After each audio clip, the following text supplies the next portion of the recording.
I'm John Brenham Schwartz, Literary Director of the Sun Valley Writers Conference, and this is Beyond the Page. In this episode, I'll be speaking with Frances Lamb, host of the much-loved public radio show, The Splendid Table. It's one of my favorites. Aside from being one of America's best food writers, Frances is editor-in-chief, Clarkson Potter, an important cookbook publisher. And for 2 seasons, he was a regular judge on Bravo's hit show, Top Chef Masters. And as if all that wasn't enough, he graduated first in his class at the Culinary Institute of America. In short, the dude rocks food and food culture, which in Frances's eyes is really just culture, period, from every conceivable angle. Frances and I first met at the Writers' Conference 2 years ago, where he gave a talk called Why I Talk to Americans About Food. We're going to hear a couple of short clips from that talk in a moment, wrapped inside some of his current thoughts about the social experience of food during these pandemic times, the struggles and future of restaurants, and how certain tastes hit so deep they become identity markers for life.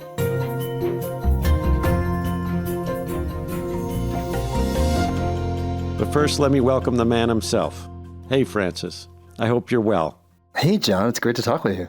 So just before we went on, I asked you where in your house you were recording this. Would you tell us again? Yeah, sure. So this is the glamorous life of a radio personality.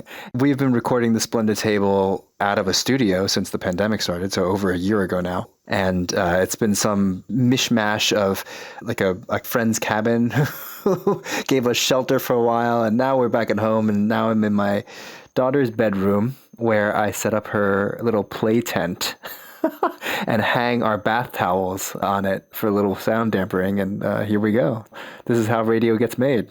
We could use a little video just to show the full regalia.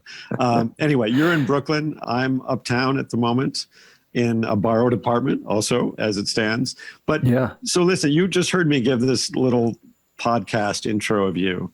Mm-hmm. But even that thumbnail sketch of your professional resume, it suggests that food and maybe above all, stories about people and food have been at the center of your life for a long time, for always. Could you talk a little about where in America you grew up geographically and culturally? You know, how connected were you to the world your parents came from? And how did you arrive where you are now?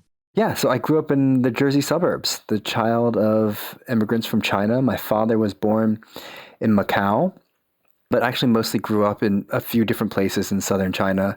And the fact that I can't tell you all of them probably says something about the way that we communicate, sort of generational and cultural and personal sort of layers of communication that happen and don't happen for a lot of children in my kind of situation. But he pretty much identifies with being from Hong Kong, essentially. At some point in his life, his family moved to Hong Kong, and he sort of identifies with being from there, even though he didn't grow up there. My mother was born and raised in Hong Kong. And, so when they came to the States in the early 70s, I was born a few years after they arrived. They were coming to a place that, they really felt in that sort of classic way was, the land of promise for them and the family that they hoped to start. And my experience growing up as their child with that sense of promise and also that sense of feeling always a little bit removed, feeling always a little bit strange, feeling always a little bit like, do we really belong here? Has really influenced me and my life as a person, certainly, but also, as you said, as a professional. I think I'm really, really interested in those ideas of what makes people feel like they belong and how we belong to our place, how we belong to places that we may have not grown up in ourselves, and how we can belong to one another. Mm-hmm. Those are incredible ingredients, if you will, for the making of a writer as well, right? That sense of being of and not of a place. And right, exactly.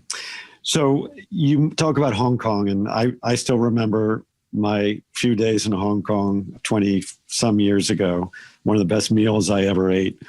I'm taken back. I know your grandfather played a singular role in the development of your heightened awareness of food as, I guess you'd say, an essential ingredient in the great extended meal that is everybody's life. Mm-hmm. And you told a story about him in Sun Valley, about Hong Kong and Macau, that I still vividly remember. So let's just take a listen right now, and then we'll come back. Sure. A great food description can knock you so hard in the head that you feel it in your stomach. And that's worth thinking about, right? As a writer and as a reader, the experience of reading a great description of food is incredibly intimate. How often do you get to read something that opens you up to a kind of engagement that goes beyond even the emotional and gets to the visceral?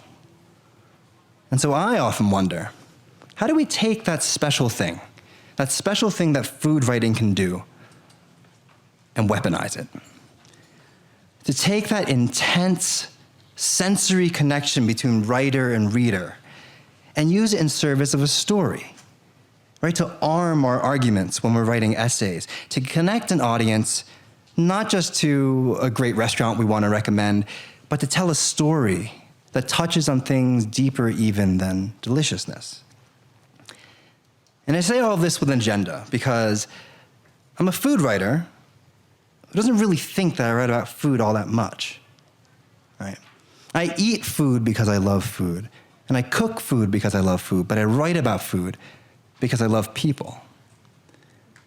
And all food stories are really stories about people, and that means they're stories about hope, they're stories about longing or desire or self-worth, identity, politics, and belonging.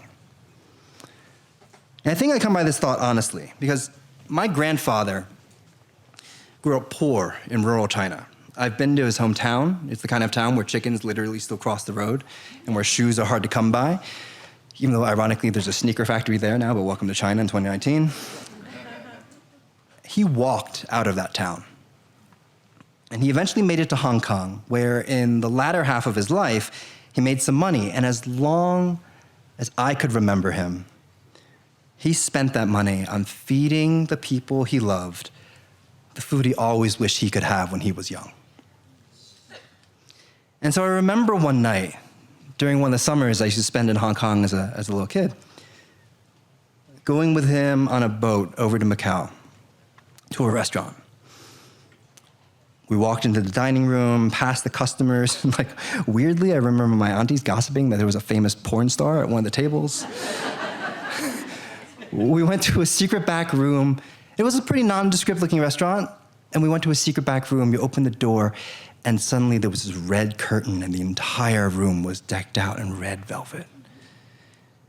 And we sat, and we had this glorious meal, and the centerpiece of this meal was this special soup that the restaurant was known for. This giant porcelain tureen comes out with a whole black chicken in the middle of it. It was the most exquisite broth. It was a shark's fin soup, which is not something I think we should be really eating anymore, but eating shark's fin in our culture, and certainly in my grandfather's day, meant that you'd made it. If you could afford this food, you have arrived. That was over 30 years ago, and I can still remember that soup. I remember the taste of it. I remember the exact color of those walls. I remember the look on my grandfather's face. He was beaming, like he belonged in this place. And when I think of the stories part of food stories, what I really think back to is the face that my grandfather was making when he brought us to have that soup. He looked so proud. He looked so happy. And it made me realize that people's food stories are deep stories. And the best ones are the ones that start with the food, not end with it. I love that. Your grandfather must have been a remarkable man. And I love what you say at the end there. You know, it's so true. Our best stories are the ones that start with food, not end with it. And that brings me to a small leap of connection, I guess you could say, like, I don't know, going from one course to another in a kaiseki meal. But you and I both live in New York City. Mm-hmm. And it's now just past the 1 year mark since the first recorded death from COVID here. Mm-hmm. And then following that, the lockdown that changed all of our lives and made us homebound creatures right, in a way we never imagined. Sure. And among other things, the restaurants closed, many of them permanently. And the making of food as a social act grew insular and family-oriented to a degree that few of us had ever experienced. And so I wonder, for you, what have these changes been like, for you, for your family? And how do you think it's altered your experience of cooking and eating? It's interesting because I can speak to this as a person, but there's also this sort of understanding or expectation that as a professional too, it's really changed how I engage with this thing that is, at least one of the subject matters of my work. If to my point I was trying to make, the food is never really the be all and end all of much of the work I do, but it's an important piece of it. And a really important piece of it is just the pure enjoyment of it. What is more exciting than a taste you haven't had before? That sort of thrill. Or what is more fulfilling than a taste you've had a million times before? There's the gamut between inspiration, excitement, and satisfaction and comfort. You can run that gamut through the course of a single meal. And that's an emotional and sort of experiential core to a lot of what I do. And a lot of that disappeared in my life for the last year. Again, boo-hoo. I mean, there are people who literally can't get enough food, period. So I'm not complaining. I'm just saying that's a condition under which I've had to sort of rethink some of how my work works in the moment. But the other side of it is I've cooked at home more in the past year than I ever have, probably in my entire life. I mean, certainly in any given year of my entire life. So for the first few months of the pandemic, for the first 4 months or so, we lived with another family, basically bunked up together. So our kids would have someone to play with and all that stuff. And naturally fell upon me it was my job to make dinner for our two families every night. And so every night, 5 o'clock, no matter what was happening, what was going on at work, deadlines, I would say had to, but now I say get to. I got to stop whatever I was doing because I knew that at 5 o'clock I had to start cooking dinner to make sure dinner was on the table before the kids, lost their minds with hunger. And what that quickly meant to me was I got to have something that put me fully in the moment, fully in the present. It didn't matter what was stressing me out at work or whatever. So at 5 o'clock, I just knew there was the only thing that mattered was I got people fed. And I look forward to it, honestly. And it became a great source of comfort and a great source of knowing that I was, my presence was worthwhile. There was a meaning to what I was doing. Empowerment, for sure. Kind of confidence, sense of identity. I know as writers during this time, oftentimes it was hard to feel really useful or relevant as the news unfolded. I wonder if you've written so many wonderful pieces about individuals all over the country, in the South, in little restaurants and backwaters. And I wonder if looking back on some of the stories you've written, now that you've had this experience, you think about them in a slightly different way now that you've had this experience where it's sort of, you've gone to ground, as it were, doing this day after day. Yeah, it's interesting because I feel like a lot of my focus on writing about cooks, about people who, whether they were cooks whose, goal was to advance the sort of aesthetic or cultural dialogue of food, meaning were they fancy chefs who were really trying to do creative, innovative cooking, or whether they were cooks who were cooking something that they knew in their bones, that they knew from their culture, that they knew from their home, and that they were just trying to feed their guests, feed their customers, but also feed themselves and their family, right? Like whether they were just doing it, I don't want to say just, but whether they were doing it, primarily to make a living and to support their families. And to me, the motivations might be very different. The trappings might be very different. The stories might be very different. The kind of dialogue might be very different. But for me, I've always been intrigued by those stories at their core because of a respect for work and a respect for labor and a respect for people who perform labor for other people.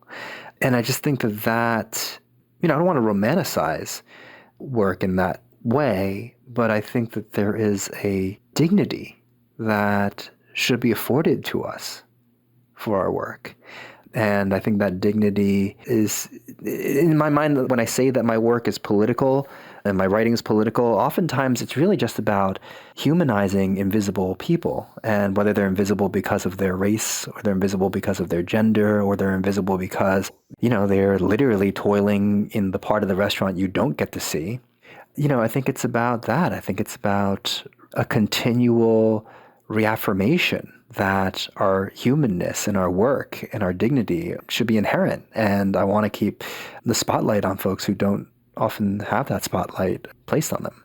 And that it should result oftentimes in these wonderful tastes that end up having such meanings for people. Yeah, for sure. Who may not even, think of them most of the time, and yet they carry that taste with them. And so it's an interaction between parties who may not see each other. And I think you do so well. You connect one side to the other through the telling of those stories. And it's a really valuable thing. And it's also joyous because in the end, it is about a taste, which is a kind of, it's an experience as much as it is a food. And so I'm wondering, during this crisis, this health, social, economic crisis of such historic proportions, if you think about it, how it's affected the stories that you're thinking about and choosing to tell now, and how you think that might change as we move into the months ahead.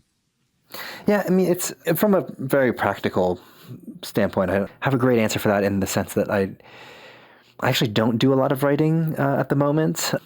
My work as an editor right now is really sort of at the forefront of my mind a lot, and my work on radio and doing my show is, man, isn't that enough? It sounds like a lot, actually.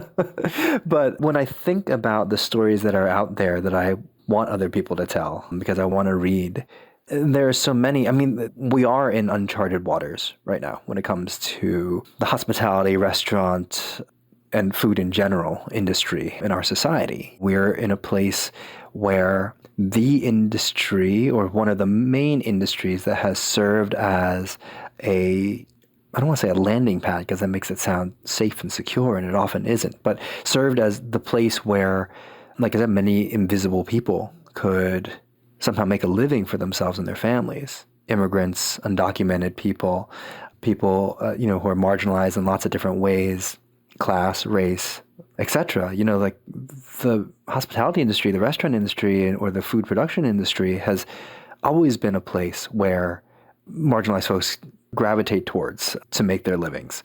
And this is an industry that has, I don't even know how bad it suffered, how many restaurants have closed, and how many, I was talking to Grace Young not too long ago. Grace Young is a wonderful food writer who's written a lot about techniques of wok cooking and a lot about Chinese and Chinese American cuisine. And she's been really, really active in efforts to support Chinatown, the Chinatown in Manhattan, New York City, where the Chinatown's closest to her. But just the idea of Chinatowns across the country. And, even a bigger way, if you have a Chinatown, just Chinese restaurants and Chinese restaurateurs and Chinese restaurant families. And she was saying that it's hard to tell. No one's really done the research, but one data point, and seemingly convincing one, of how bad the devastation is just among Chinese restaurants, which, by the way, there are more Chinese restaurants in this country than McDonald's. I mean, they're a huge part of our fabric. 60% of Chinese restaurants in our country have ceased their credit card activity, which strongly indicates that they've closed. 60%. Boy, that is really shocking. And that was the economic lifeline for generations upon generations of just Chinese immigrants. And then you multiply that across other communities, and it's harrowing. It's mind-boggling. It's harrowing how many people have lost even that bare economic foothold. So, and all of the stories that come with that. We're going to go forward from this moment, and things are beginning to shift again. Economically, obviously, the damage is going to linger. At the same time, just looking around the city, all these closed storefronts and these restaurants that are either temporarily or permanently down, some of them will be filled again either by those restaurants or by new restaurants.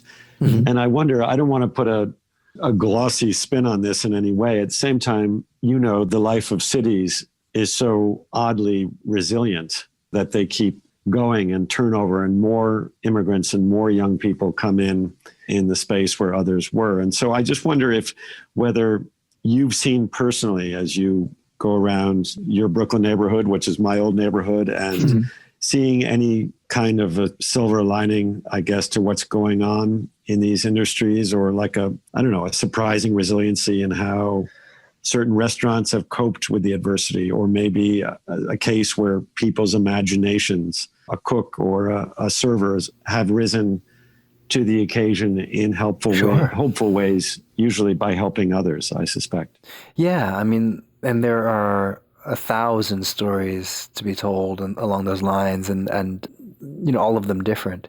One thing, particular to the industry and particular to the idea of those cooks, restaurant cooks, that I think does give me some hope is actually found on Instagram, funny enough. But I started to notice at some point that there were more and more Instagram accounts that were opening, that were saying, Instagram accounts that were, pictures of these beautiful pastries or these like really nice meals. And, it's a cook who was out of work and basically was like, I'm going to cook 20 orders of this dish in my home. If you want one, you send me a message, and they'll be, $20 a piece or whatever. And there were these sort of like internet social media pop-ups of folks who were, probably out of work and but still love their art and their craft. Yeah, they love cooking, and they wanted to be able to do it, even if they weren't doing it in a restaurant anymore, that maybe they can do it out of their home, and maybe they... and others who love eating and miss going into their restaurants and seeing those pastries or that dish, and they go on Instagram and they see a picture of it and they want it. I mean, I had one case where a young woman who was a pastry chef decided, well, if I'm going to do something, I'm going to do it for myself. And she was using these high-end pastry techniques, but applying them to flavors that she grew up with as a Filipina. And so she was making these like stunning cakes that were inspired by traditional Filipino desserts. And you can order them for $6 a piece, or some of her cookies were amazing. The cookies are like $3, and you get enough of them, and she'll like drive to your house and like put them on your doorstep, ring the bell, and walk away. And so I do have a sense that I hope some of these folks doing this gather enough of a momentum that when it's safe to start operating again, maybe they'll find a way to turn that into a more permanent thing. And maybe what it means is there's a little less competition right now, and maybe rents are a little cheaper, and maybe the barrier to entry to opening your own thing is a little less difficult. And so I do have some hope in that regard. Good. Well, just listening to you just now, it's reminding me of one of the things I so admire about your writing, which is the incredibly close attention you pay to how we interact with each other as social creatures. Interactions that, like people themselves, can have all different kinds of expression, both positive and negative. And that leads me to the second clip that I had mentioned I wanted to listen to from your Sun Valley talk. So let's take a listen to that, and then we'll circle back after that. Okay, sure thing. I was reheating some pork and rice in the microwave. I was off from school that day, and I followed my parents to work, which is something I did a lot because I just hated the feeling when they would say goodbye and leave for the day. But I had never had anything to do when I got there, so I would just like show up there and like sit there, wait for lunch, and then like wait to go home. So lunch finally came this day, and my dad and I never went out by ourselves. But that day my mom was busy, and he got hungry, and he's like, oh, let me show you this new place in the neighborhood that I like. So we went there, and I remember the plastic trays. I remember the pickled greens that he loved, he just couldn't get enough of. The shiny new steam table, the place was brand new. And I remember how he watched me eat. And I was scarfing down these little pork chops. And as a parent now, like, I know that feeling, right? That feeling that everything is all right when you see your child eating food, where like everything disappears, and like the one thing that I am on this earth here for, like that's happening right now. It's all okay. Of course, I didn't know that then. I was just a little kid. But I could see something in his eye, right? And I could tell that there was something a little special about the two of us together there. Something about the way he looked at me. I felt a closeness with my usually stoic father. What happened to the 3 points father, So later that afternoon, my parents are both out on the floor. I'm in the back office eating the leftovers from that lunch for a snack when a very important client came in. I could tell he was important because he was this tall, well-dressed white dude with a British accent. We're a Chinatown business. We don't see a lot of people like that. And when he talked, it was like, oh my God, the King of Britannia is here. So anyway, he comes in looking for my parents. And the first thing he says was, actually, no, it wasn't even the first thing he said. The first thing he did was, and then he said, what in God's name is that awful smell? I looked down at my plate. I don't know what this is, I said. I pretended to be disgusted by the lunch my father shared with me. And I made a big show of throwing it out in front of this man. And I realized many years later that what I had learned was a lesson in shame that day. Not shame for what I did, even, but shame for what I liked, shame for who I was. And remembering that now, living in a country that is shredding itself to pieces with tribalism and exclusion and racism and division, I think about food and the emotional life of food and how it can be either a tool or a weapon. That memory of shame that you described, man, it just cuts right to the bone, and that within that clip that we just heard, how so many rises and falls and the sweetness of the complicated sweetness of your father watching you eat carefully, really taking in what you're doing, and then how that now makes you know you're a parent, you watching your child eat, you feeding your child, and then later back at the workplace and the King of Britannia comes in and then it turns, right? And you become almost an actor in your own shame. Sure. Yeah, totally. He gets you to disown what you love and where you come from. And I relate to that in memories of my own in different ways, but it's that sweetness and sour combination. I guess it makes me wonder about that, how sometimes it's the contrasts and juxtapositions, or tool or weapon, as you say, that give the most expressive shape to our experiences as we go forward. And I wanted to ask you do you think that perpetual yin-yang of emotion and memory is one of your main inspirations for why you choose to tell stories of the kind you do, so often about food and people, or people and food, or people through food, the sense that our memories are never made out of only one moment or only one feeling, but somehow hold these separate aspects all together?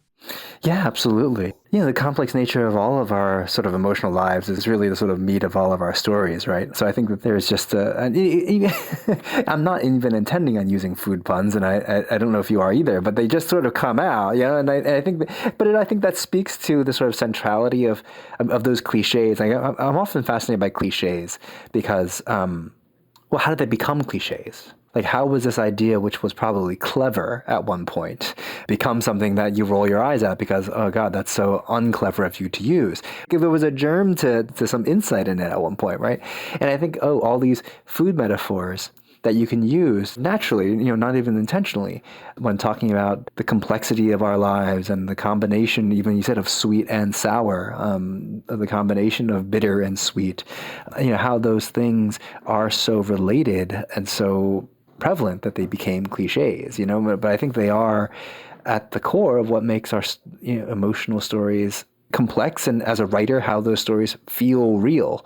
So yeah, I have to confess, in the sort of field of food writing, there's long been a cliche that I do personally seek to kind of distance myself a little bit from, that, food brings us together. And, I believe that at one, well, I don't want to say I don't believe it, but I believe that wholeheartedly and unquestioningly at one point, right? Well, you eat and I eat, and therefore we have something in common. Well, I think it's pretty clear that that's probably not enough in common to really make that much of a difference. Believe it or not, people have been able to commit atrocities towards other creatures that have eaten. Um, so I think that in and of itself is not really a satisfying idea. It's not really big enough an idea. But I do think what we do have in common, or what we can have in common, is this bigger idea that we have powerful personal, emotional connections to our food. And if we can open up gates of empathy and understanding that can encompass that, then maybe food can be another way for us to connect. At the same time, because we have powerful, emotional, personal relationships to food, we also know that that is something we can hold against one another, right? We also know that the kids making fun of this kid for whatever they brought in their lunchbox, they know what they're doing, right? They know what they're doing. So it's unsatisfying for us as food writers to think, well, food brings us together. Therefore, if I tell stories about food, we can all come together. But I think knowing that what is behind that cliche and working with that, the complexity of it, and allowing for complexity and allowing for pain as well as pleasure and pain as well as comfort helps us understand a deeper truth that can maybe get us somewhere as writers to humanizing one another a little more. I so agree. So before we go, I want to come back to your kitchen for a minute, your kitchen at home. Mm-hmm. And could you tell me a story? Would you, just to make my day a little better, just a little story of some kind that starts with food, but doesn't end there. And it ends maybe with you and your 5-year-old daughter, because I know you guys have been spending a fair amount of time together in the kitchen. Sure. What would I say? Well, I mean, I would say this, the last year, like I said before, I've cooked at home more than ever. And the timing of that in my life actually did give me the opportunity to spend really formative time with my kid. To be at home with her for a year straight is in its own way amazing, not to minimize what's happening in the world around us and make that the case, but I will go to the grave remembering this time that I've been able to spend with her that otherwise I would have spent in an office or commuting or whatever. And the fact is we've had dinner every single night for 365 plus nights now. Which is 1/5 of her life. Yeah. And to see how she's grown as an eater and to feel the satisfaction of being able to feed her, like I said earlier, like there really is no feeling like watching your child eat where you realize this is the only thing biologically that you're put on this planet for, right? Is this moment. And so there's a great pleasure there. But what I'm really appreciating, and I mean that maybe in the more abstract sense, but also maybe in the more common sense of enjoying, is watching her eat food now and tell me she hates it. And to be fair, there are things that she is eating now with a greater gusto than ever before. And things she's hating with a greater gusto than ever before. But she's gotten really into bacon. Now, all of a sudden, she's never met a French fry that she didn't want to, that she didn't like. She's gotten into that mode where she's getting into things and she's like identifying with certain foods that she loves. Oh, Daddy, I love oatmeal. Thankfully, one of the things she loves is oatmeal, so it's not all junk food. But, Daddy, I can eat oatmeal every day, right? Yeah, sure, if you want. And then it's like, Daddy, can I have French fries every day? Yeah. But the thing I actually enjoy about her starting to say that she hates things. And I don't want a picky kid, I don't want a picky eater. She generally has a good attitude. But I think more than anything, what I'm realizing is, this is her a way that she's learning to exhibit her own power or recognize her own power or recognize her own agency or her own individuality, right? Like she doesn't have to like the thing I put in front of her. In fact, she can tell me, Daddy, I hate this. And, say, that's not really a nice thing to say to someone. But I think the bigger story of, oh, wow, I'm learning, I'm like watching a person learn how to assert herself, how to sort of be her own person. And that's a pretty awesome feeling. Well, that's a great story, actually. I'm going to go back and see my 15-year-old and who may have learned to hate things a long time ago. Yes, I will. The novelty of him hating things is no longer Exactly. exciting. Well, it's not quite as fresh as it once was, but nonetheless. Listen, Francis, this has been wonderful to talk to you. And The same.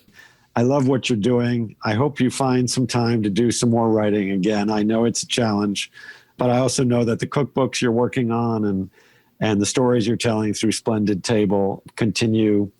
If anything, they hold more value now than ever. I really think Thank you. as we come out of our shells and go back into the world and think about how we want to spend our energies and who we can help and who we can listen to and what we can taste. You take good care of yourself and your family, and we are going to have that dinner in Brooklyn soon enough, as soon as we're able to get back together, and also look forward to seeing you back in Sun Valley one of these summers very soon. That'd be amazing. All right, take care of yourself. Be well. Yeah, take care. Bye. We hope you've enjoyed this episode of Beyond the Page.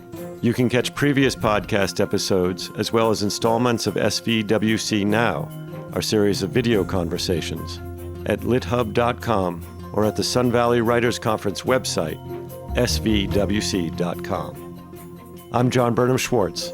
Thanks so much for listening. Beyond the Page is produced by John Burnham Schwartz and James Tooley. Original music by Dean Grinsfelder and production support provided by Jay Shilliday.